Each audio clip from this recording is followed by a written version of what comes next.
It may be squalid and zombie-infested, but Dying Light's city of Haran isn't a depressing wasteland. It's a vibrant, ambitious, open-world playground. Here, buildings are for climbing, the undead are there to be destroyed in creative ways, and there's always something interesting to be discovered nearby. It takes a while for that to become clear, though.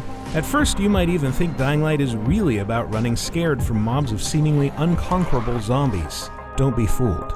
I'm here to make a deal. A deal. Fantasy, no doubt. Desperate times. And what do you offer in return? Your services? Your loyalty? Perhaps I should take both.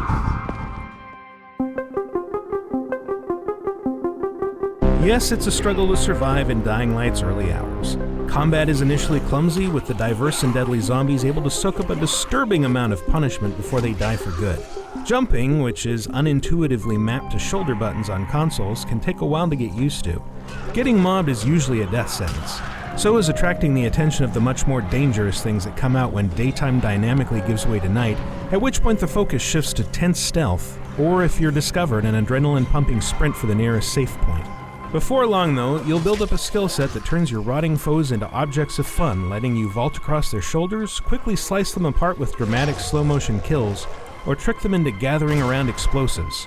Even nighttime becomes more of an opportunity to raise skills faster thanks to increased XP gain, rather than a period of sheer terror. It all feels great, too. Once you adjust to the controls, Dying Light's first-person parkour becomes natural and fluid, and weaving high-speed paths through its decaying slums and picturesque old-world buildings is so much fun that I almost didn't hate the lack of a fast travel option.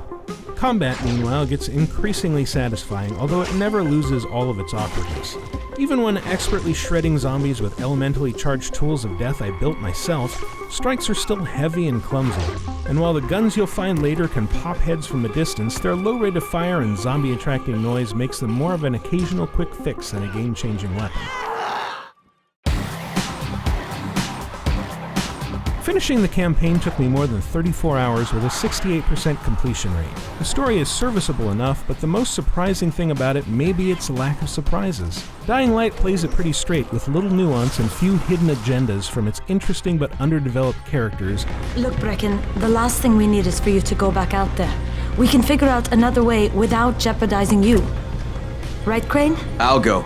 And entertainingly cliché villains. In a way, it's almost refreshing, even if the end result is nothing special.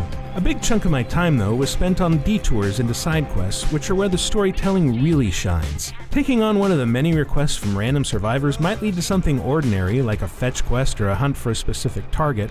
Crane, that dynamite of yours, I'm making it into an anti-personnel bomb.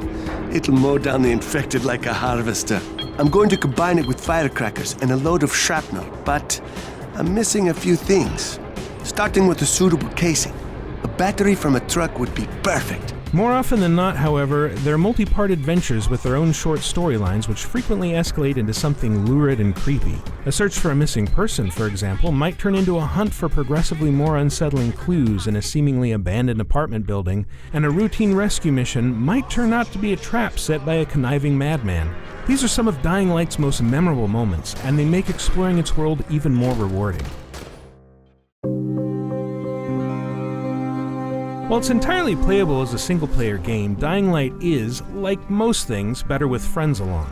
Up to 3 co-op partners can jump in to help you carve up undead hordes or watch your back while you're picking locks, and while the online matchmaking is still fairly hit or miss on PS4, sessions are smooth and stable once they get going. It's also useful to have friends around if your game is invaded through the Be the Zombie mode, which lets a random player jump into your world as a superpowered monster with zipline tendrils and zombie summoning spit. Playing as said monster is hugely enjoyable, especially after you've unlocked some of its grosser attacks, but feels one-sided unless you're going up against at least 2 human players. Beginning as a furtive, desperate survival horror experience, Dying Light gradually and gratifyingly evolves into a fast, hyper-violent celebration of vertical freedom and zombie destruction. Its main story is unspectacular, but the memorable side quests and sheer fun of exploring its world do a fantastic job of offsetting that, making Dying Light one of the most engrossing open-world games, zombie-infested or otherwise, I've played in a while.